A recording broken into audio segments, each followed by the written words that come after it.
Hello, and welcome to Confessions of a Terrible Leader, where real leaders share the raw truth about the lessons they learned the hard way, so you don't have to. Join our host, Layci Nelson, founder of Transcend Leadership Collective and former terrible leader. Every leader can become worthy of being followed if they are willing to put in the work. On this podcast, we share the messy stories and behind-the-scenes reality of what the work actually entails. We welcome you to this community of revolutionary leaders who believe honest communication, healthy conflict, and building cultures of acceptance, respect, and trust are not only possible, but non-negotiable for cultivating world-class teams.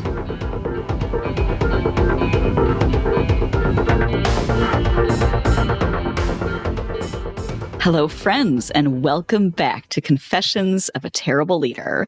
I'm your friendly neighborhood podcast producer, Mary Skop, and I'm back here today with Layci Nelson, founder of Transcend Leadership Collective. We are in full-blown recovery mode from Halloween, not gonna lie. Yes, we are.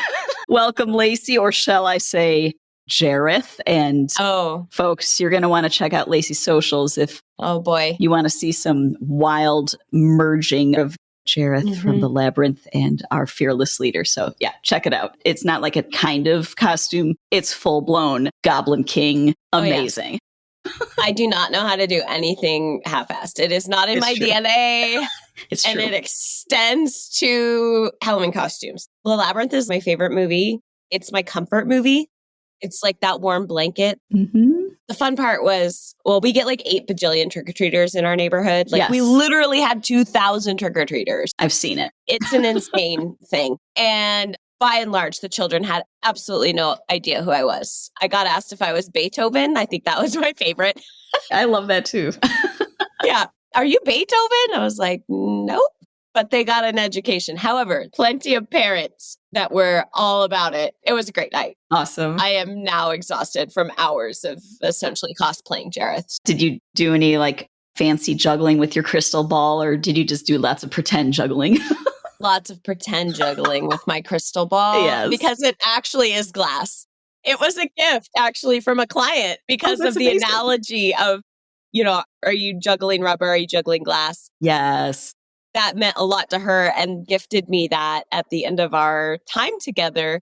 And immediately in my mind, I knew exactly that was clearly a sign from the Goblin King that I was intended to play him. So it's true. I feel like this is right on all the levels. Yeah, Halloween in your neighborhood truly is epic. I had the privilege of witnessing it a couple of years, and I've never seen anything like it since. But it's bananas. Yeah, well, Halloween can be delightful and spooky, but we're going to talk about something that is on the spooky side of things today. So we're going to keep going with spooky. Let's do it. All right, Layci. Today, I want to talk about quiet quitting. Okay. Now, quiet quitting, obviously, it's not a new phenomenon. It's just the term that's a fairly new phenomenon in the past few years. It seems as though I was starting to see articles and research popping up around the time slightly post-lockdown, where everything went remote. We've talked about this changed the course of everything. But then I started seeing what is quiet quitting and what can we do about it? I want you to give me your take on quiet quitting. It's not new. No. Why now? Why the term now? And why is this coming out now? And what can we do about it? It's a problem. So tell me. Yes, absolutely. Quiet quitting is not new. We just have a new word for it. The concept, just in case there's any listeners who are not as familiar with it, the concept of quiet quitting is that people that work for you all of a sudden, or maybe you're just noticing it right now, stop doing anything that is above and beyond the absolute basics of their job description.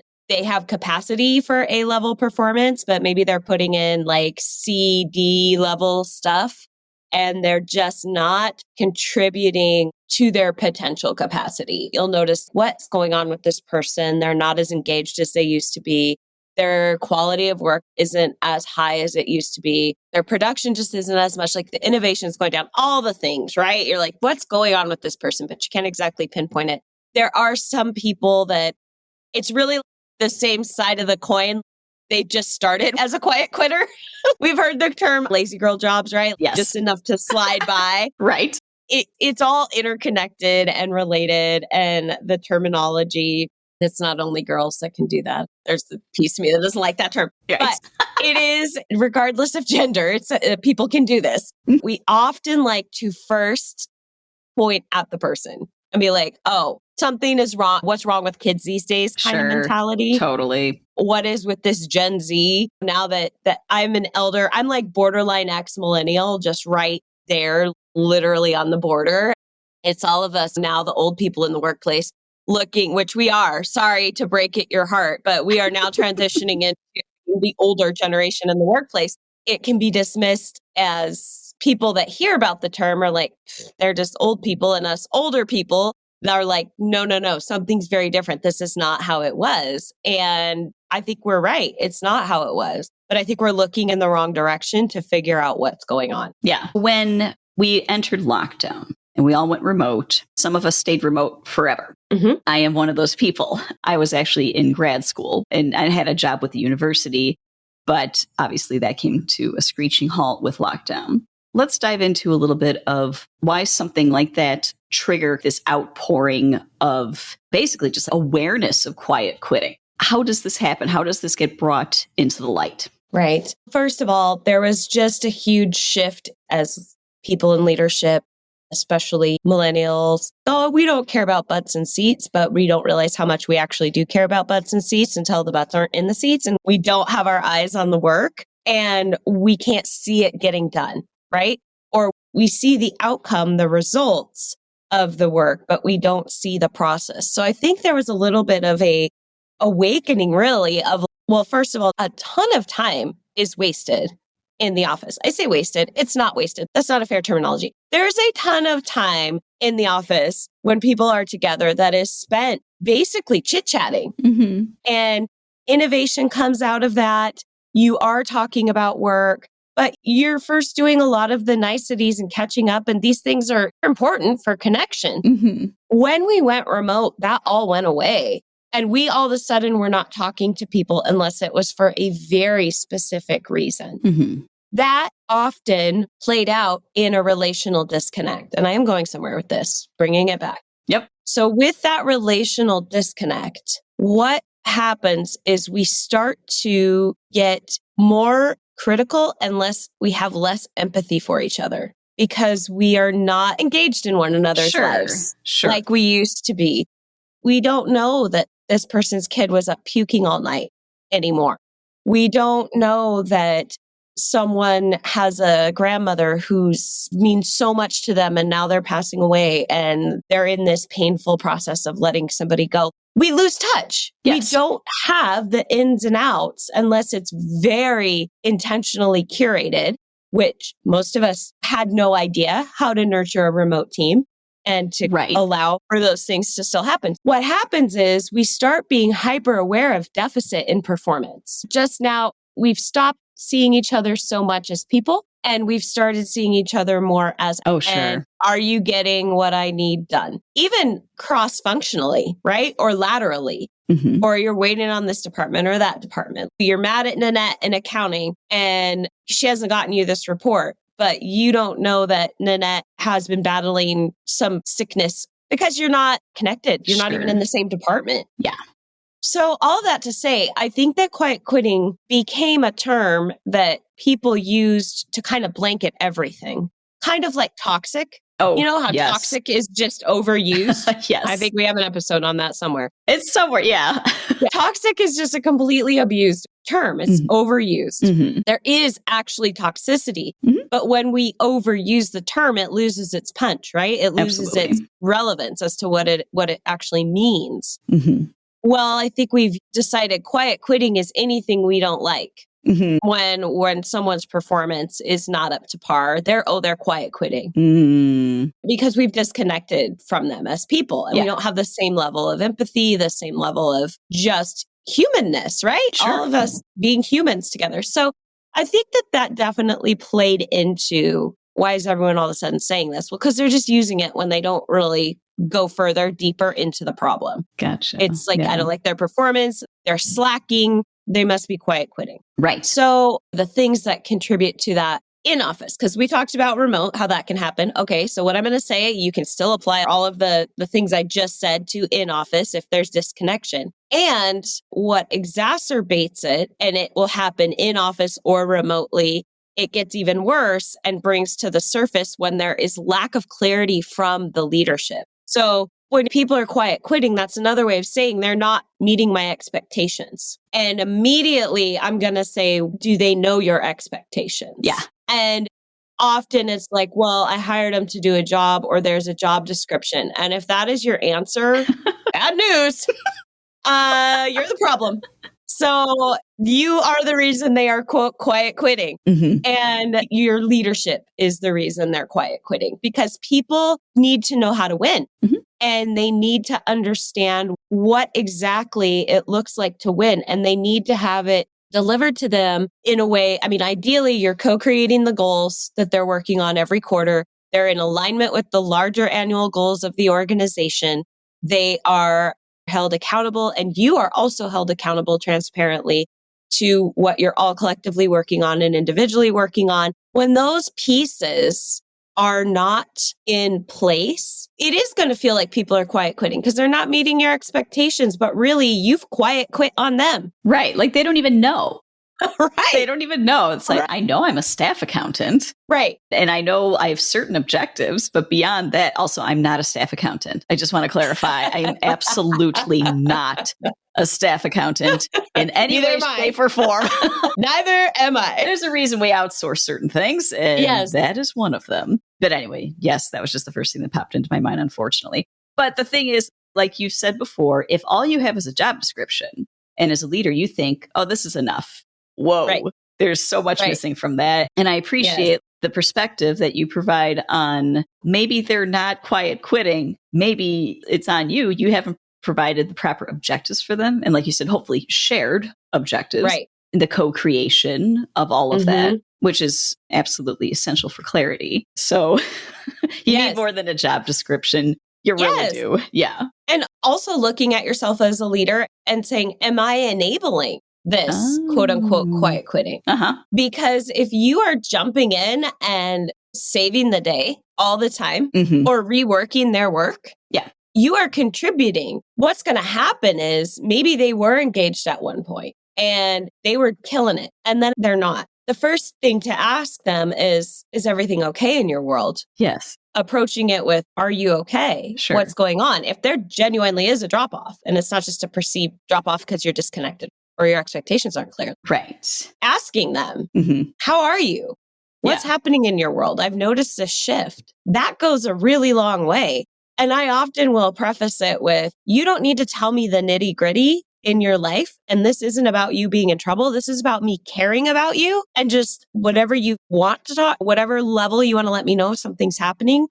I just want you to know I want to support you. If you're going through something, I want to be here to help and support and encourage, right? That goes a really long way. And back to the enabling thing, let's say it's not that. You're like, oh, no, their life is day in, day out, nothing dramatic's going on. Well, back to the enabling is, are you a pace setting leader? Meaning, are you a leader that's out front, always doing the work? If they say, I don't know, I'm stuck on this. Oh, you take it back and you say, give it to me. I'll get it done. Or you swoop in and you save them if things are getting too close to the deadline, and you don't let the pieces fall where they're going to fall. That is really hard to do, because there is typically a cost associated with it. And sometimes it's even like bonuses, depending on where you fall in the organization. But if you are going to truly be empowering your team, you cannot be swooping in all the time, because they will, back to the quiet quitting,